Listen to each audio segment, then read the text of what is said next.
ఆది నుండి మోయిచున్నవారు మీరు మోయిండ్రా. మీది కెరూబుల స్థానం, మీది మహిమ కలిగిన 4 జీవుల స్థానం మీది.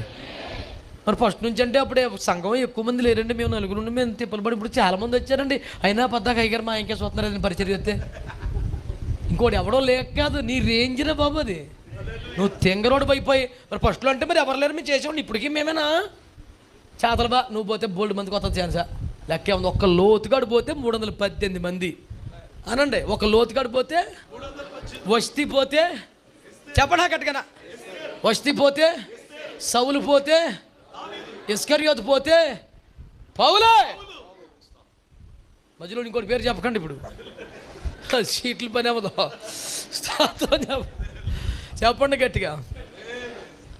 దేవుని దగ్గర ఎప్పుడు ఆప్షన్ లేక కాదు, పోయినోడికి మళ్ళీ ఆప్షన్ ఉండదు. ఇస్కరియోతుకి మరొక ఆప్షన్ లేదు, లోతుగాడికి ఇంకో బెటర్ పాయింట్ ఉండదు, వైద్యంకి ఇంకే అసలు పేరు ఉండదు. దేవుడికి ఆప్షన్ లేక కాదురా బాబు, పోతే నీకు ఉండదు.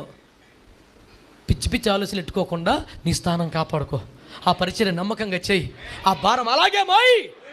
ఇక్కడ కూర్చునేవాడు ఉండాలి, విప్పేవాడు ఉండాలి, నూనె పోసేవాడు ఉండాలి, దేవుని సింహాసనమును మోసేవాడు ఉండాలి. ఈ సంఘమైనా ఏ సంఘమైనా. ఇది ప్రభు నాకు ఇచ్చిన ఉపదేశం.